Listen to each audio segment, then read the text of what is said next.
ಸಂಕ್ರಾಂತಿ ಬಳಿಕ ದೋಸ್ತಿ ನಡುವೆ ಕ್ಷೇತ್ರ ಹಂಚಿಕೆಯಾಗಲಿದ್ದು ಕ್ರಾಂತಿಯಾಗೋದು ಫಿಕ್ಸ್ ಆಗಿದೆ. ಅದರಲ್ಲೂ ರಣ ರಾಜಕಾರಣಕ್ಕೆ ಹೆಸರುವಾಸಿಯಾದಂಥ ಮಂಡ್ಯ ಸೀಟು ಯಾರಿಗನ್ನೋದೇ ಸದ್ಯ ಇರುವಂಥ ಕುತೂಹಲ. ಈ ಬಾರಿ ಸುಮಲತಾ ಅಂಬರೀಶ್ ಸ್ಪರ್ಧೆ ಮಾಡ್ತಾರಾ ಇಲ್ವಾ? ಎಲ್ಲ ಗೊಂದಲಗಳಿಗೆ ಒಂದು ರೀತಿಯ ಉತ್ತರ ಸಿಕ್ಕಿದೆ.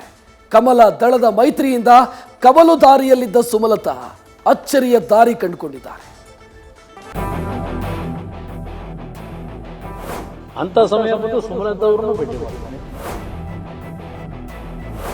ಇದೊಂದೇ ಒಂದು ಫೋಟೋ ಇಡೀ ಮಂಡ್ಯ ರಾಜಕಾರಣದಲ್ಲಿ ಸಂಚಲನ ಸೃಷ್ಟಿಸಿತ್ತು. ಆ ಬಳಿಕ ದಳಪತಿ ಆಡಿದ್ದ ಅದೊಂದು ಮಾತು ರಾಜಕೀಯದ ಪಡಸಾಲೆಯೇ ಕುಂತಲ್ಲೇ ಕಂಪಿಸಿತ್ತು. ಎಲ್ಲರೂ ಭೇಟಿ ಮಾಡ್ತಾರೆ. ಈಗ ಅಂತ ಸಮಯ ಬಂದು ಸುಮಲತಾ ಅವರನ್ನು ಭೇಟಿ ಮಾಡ್ತೀನಿ. ಅವ್ರು ಬಿಜೆಪಿನಲ್ಲೇ ಮುಂದುವರಿಯೋದಾದ್ರೆ ಬಿಜೆಪಿಯ ಪರವಾಗಿ ಅವರಿದ್ದಾರೆ, ಅವ್ರನ್ನೂ ಭೇಟಿ ಮಾಡ್ತೀನಿ.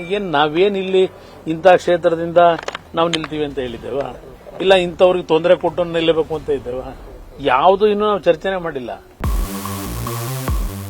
ಅಂದ್ಹಾಗೆ ಬಿಡದಿಯ ಹತ್ತಿರ ಮಾಜಿ ಸಿಎಂ ಕುಮಾರಸ್ವಾಮಿಯ ಬಿಡಾರ ಪ್ರವೇಶಿಸಿದ್ದು ಸಂಸದೆ ಸುಮಲತಾ ಆಪ್ತ ಇಂಡವಾಳು ಸಚ್ಚಿದಾನಂದ. ಕಳೆದ ಬಾರಿ ಶ್ರೀರಂಗಪಟ್ಟಣದಿಂದ ಕಮಲ ಚಿಹ್ನೆ ಅಡಿ ನಿಂತು ಸೋತಿದ್ದ ನಾಯಕ. ಹೀಗೆ ಏಕಾಏಕಿ ದುಶ್ಮನ್ ಟೀಮ್ನಿಂದ ಎದ್ದು ಬಂದ ಈ ವ್ಯಕ್ತಿ ಎಚ್ಡಿಕೆ ಜೊತೆ ನಡೆಸಿದ ಸಭೆಯ ಮಾತುಕತೆ ರಹಸ್ಯ ಹೊರ ಜಗತ್ತಿಗೆ ಸೋರಿಕೆ ಆಗಲಿಲ್ಲ. ಇದು 16 ಪ್ರಶ್ನೆಗಳು 108 ಅನುಮಾನಗಳಿಗೆ ಜನ್ಮ ಕೊಟ್ವು. ಮತ್ತೆ ರಂಗೇರ್ಲಿದೆ ಮಂಡ್ಯ ಲೋಕಸಭಾ ರಣಕಣ. ಅನುಮಾನಗಳಿಗೆ ಉತ್ತರ ಕೊಡಿಸಿದ್ರ ಸುಮಲತಾ. ಲೋಕಸಭೆ ಎಲೆಕ್ಷನ್ಗೆ ಡೇಟ್ ಬೋರ್ಡ್ ಹತ್ತಿರವಾಗ್ತಿದೆ. ಇತ್ತ ಮಂಡ್ಯ ರಣಾಂಗಣ ಮತ್ತೆ ರಣರಣ ಅಂತಿದೆ. ಸುಮಲತಾ ಸ್ಪರ್ಧೆ ಬಗ್ಗೆ ಇದ್ದ ಅನುಮಾನಗಳಿಗೆ ಇವತ್ತು ತೆರೆ ಬಿದ್ದಿದೆ. ಸಂಸದೆ ಸುಮಲತಾ ಮಂಡ್ಯದಿಂದಲೇ ಕಣಕ್ಕಿಳಿತಾರೆ ಅನ್ನೋದನ್ನ ಅವರ ಆಪ್ತ ಮೂಲಗಳು ದೃಢಪಡಿಸಿವೆ. ಈ ಮೂಲಕ ಮಂಡ್ಯ ಕಗ್ಗಂಟು ಬಿಜೆಪಿ ಹೈಕಮಾಂಡ್ನ ಮಂಡೆ ಬಿಸಿ ಮಾಡೋದು ಪಕ್ಕಾ ಆಗ್ಸಿದೆ.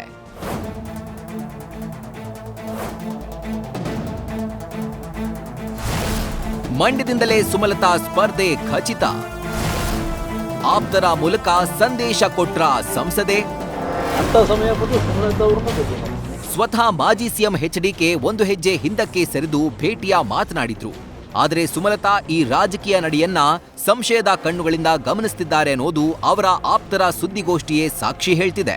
ಸುಮಲತಾ ಆಪ್ತ ಹನಕೆರೆ ಶಶಿಕುಮಾರ್ ಇವತ್ತು ಓಪನಿಂಗ್ ಬ್ಯಾಟ್ ಬೀಸಿದ್ದು ಮಂಡ್ಯ ಕ್ಷೇತ್ರವನ್ನ ದಳಕ್ಕೆ ಬಿಜೆಪಿ ಬಿಟ್ಕೊಟ್ರು, ಸ್ಪರ್ಧೆ ಖಚಿತ ಅಂತ ಸಾರಿದ್ದಾರೆ. ಈ ಮೂಲಕ ಮಂಡ್ಯದಿಂದ ಪಲಾಯನವಿಲ್ಲ ಅನ್ನೋದನ್ನ ಆಪ್ತರ ಮೂಲಕ ಹೇಳಿಸಿದಂತೆ ಕಾಣಿಸ್ತಾ ಇದೆ.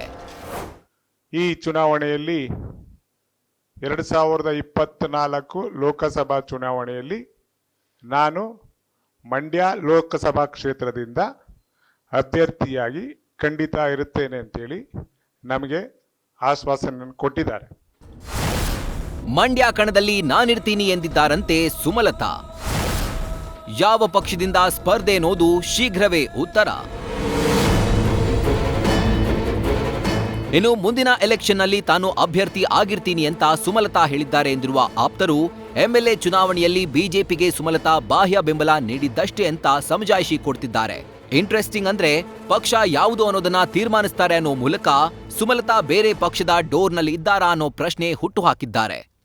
ಇವರು ಅಭ್ಯರ್ಥಿ ಆಗಿರಬೇಕು, ಪಕ್ಷ ಯಾವುದು ಅಂತೇಳಿ ನಮ್ಮ ನಾಯಕಿಯಾದಂಥ ಸುಮಲತಾ ಅಂಬರೀಶ್ ಅವರು ತೀರ್ಮಾನ ಮಾಡ್ತಾರೆ.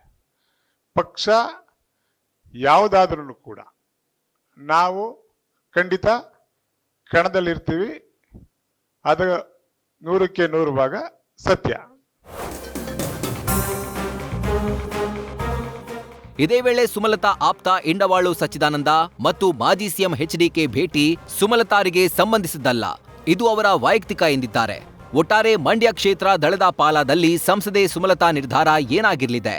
ಯಾವ ಪಕ್ಷದಿಂದ ಸ್ಪರ್ಧಿಸ್ತಾರೆ? ಮತ್ತೆ ಪಕ್ಷೇತರ ಅಭ್ಯರ್ಥಿಯಾಗಿ ಕಣಕ್ಕಿಳಿತಾರಾ? ಈ ಎಲ್ಲಾ ಪ್ರಶ್ನೆಗಳಿಗೆ ಕೆಲವೇ ದಿನಗಳಲ್ಲಿ ಉತ್ತರ ಸಿಗಲಿದೆ. ಅಲ್ಲಿವರೆಗೆ ಕ್ಲೈಮ್ಯಾಕ್ಸ್ಗಾಗಿ ಕಾಯಲೇಬೇಕಿದೆ.